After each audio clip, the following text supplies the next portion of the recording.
ನಮಸ್ತೆ ಕರುನಾಡು. ನಾನಿವತ್ತು ಬೆಳಿಗ್ಗೆಯಿಂದನೇ video start ಮಾಡ್ತಾಯಿದ್ದೀನಿ. ಅಂದರೆ ಇದು ಸೋಮವಾರದ ವಿಡಿಯೋ. ಸೋಮವಾರ ನಮ್ಮನೇಲಿ ವಾರ ಆಗಿರೋದ್ರಿಂದ ಇವತ್ತು ಬೆಳಿಗ್ಗೆನೇ ಸ್ನಾನ ಮಾಡಿ ನಮ್ಮ ಮನೆಯಿಂದ ಸ್ವಲ್ಪ ದೂರದಲ್ಲಿರೋ ಗಣಪತಿಗೆ ಪೂಜೆ ಮಾಡೋಣ ಅಂತ ಹೋಗಿದ್ದೆ.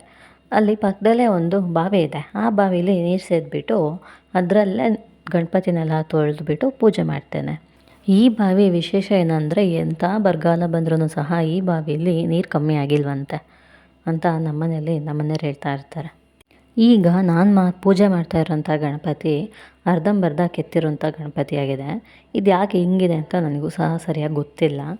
ಆದರೂ ಎಲ್ಲರೂ ಸಹ ಇಲ್ಲಿ ಗಂಗಾ ಮಾಡೋಕ್ಕೆ ಬಂದವರು ಸಹ ಈ ವಿಘ್ನೇಶ್ವರಗೆ ಪೂಜೆ ಮಾಡೇ ಮಾಡ್ತಾರೆ. ನಾನು ಈ ಥರ ಇವತ್ತು ಪೂಜೆ ಮಾಡಿದ್ದೆ. ಇಲ್ಲಿ ಪೂಜೆ ಎಲ್ಲ ಮುಗಿಸ್ಕೊಂಡು ನಾನು ಸೀದಾ ಹೋಗಿದ್ದೆ ಮಠಕ್ಕೆ, ಅಂದರೆ ದೇವಸ್ಥಾನಕ್ಕೆ. ನಾನು ದೇವಸ್ಥಾನಕ್ಕೆ ಹೋದಾಗ ನಮ್ಮನೆಯವರು ಒಳಗೆಲ್ಲ ಈ ಥರ ಅಲಂಕಾರ ಮಾಡಿ ಪೂಜೆ ಎಲ್ಲ ಮಾಡಿದರು. ಆದರೆ ಇನ್ನೂ ಹೊರಗಡೆ ಎಲ್ಲ ಪೂಜೆ ಮಾಡ್ತಾ ಇರೋದ್ರಿಂದ ಮಂಗಳಾರತಿ ತೊಗೊಳಕ್ಕೂ ಸಹ ಆಗಲಿಲ್ಲ. ದೇವಸ್ಥಾನದಿಂದ ಹೊರಗಡೆ ಬಂದರೆ ದೇವಸ್ಥಾನದ ಬಾಗಿಲಲ್ಲೇ ಈ ಚೆಂಡಿನ ಗುಂಡು ಕಾಣುತ್ತೆ. ಲಾಸ್ಟ್ ಒಂದು ವಿಡಿಯೋದಲ್ಲಿ ಈ ಚೆಂಡಿನ ಗುಂಡಿನ ಬಗ್ಗೆ ಹೇಳಿದ್ದೆ. ಈ ಚೆಂಡಿನ ಗುಂಡನ್ನ ಮುಂದೆಗಡೆ ಕಾಣಿಸ್ತಾ ಇರೋಂಥ ಸಣ್ಣ ಬಿಲ್ಡಿಂಗ್ಗಳು ಅವೆಲ್ಲ ಇದೆಯಲ್ಲ, ಅದು ಬೀರೂರು. ಇನ್ನೊಂದು ಕಡೆ ತೋರಿಸ್ತಾ ಇದ್ದೀನಿ ನೋಡಿರಿ, ಇದು ಕಡೂರು. ನಮ್ಮ ಗುಡ್ಡದ ಮೇಲೆ ನಿಂತ್ಕೊಂಡು ನೋಡಿದ್ರೆ ಕಡೂರು ಬೀರೂರು ಎರಡೂ ಸಹ ಕಾಣಿಸ್ತವೆ.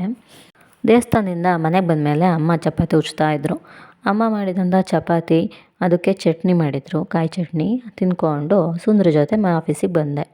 ಸಂಜೆ ಆಫೀಸ್ ಮುಗಿಸ್ಕೊಂಡು ಮನೆಗೆ ಹೋದ್ಮೇಲೆ ಸಣ್ಣದಾಗಿ ಸೋನೆ ಬರ್ತಾಯಿತ್ತು.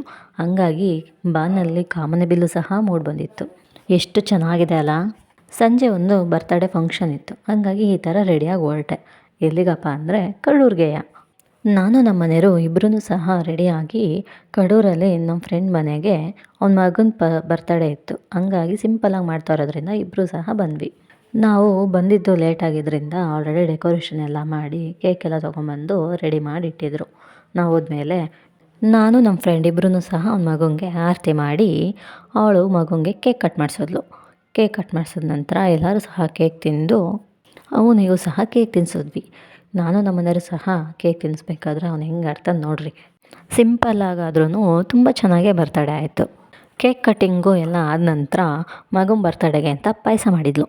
ಪಾಯಸದ ಜೊತೆಗೆ ಕಡಕ್ ರೋಟಿ, ಎಣ್ಗಾಯಿ ಪಲ್ಯ, ಕೋಸಂಬರಿ, ಹಪ್ಳ ಈ ಥರ ತುಂಬ ಥರ ಐಟಮ್ಸ್ ಇದ್ದಿದ್ದರಿಂದ ಭರ್ಜರಿಯಾಗಿ ಭೋಜನನೂ ಸಹ ಮುಗಿಸ್ಕೊಂಡು ನಾನು ನಮ್ಮ ಮನೆಯವರು ಒಂದೊಂದು ಬೇಡ ಹಾಕ್ಕೊಂಡು ಸೀದಾ ಮನೆ ಕಡೆ ಹೊರಟ್ವಿ. ಇವತ್ತಿನ ವಿಡಿಯೋ ಇಷ್ಟೇ. ಸಿಗ್ತೀನಿ ನೆಕ್ಸ್ಟ್ ವಿಡಿಯೋದಲ್ಲಿ.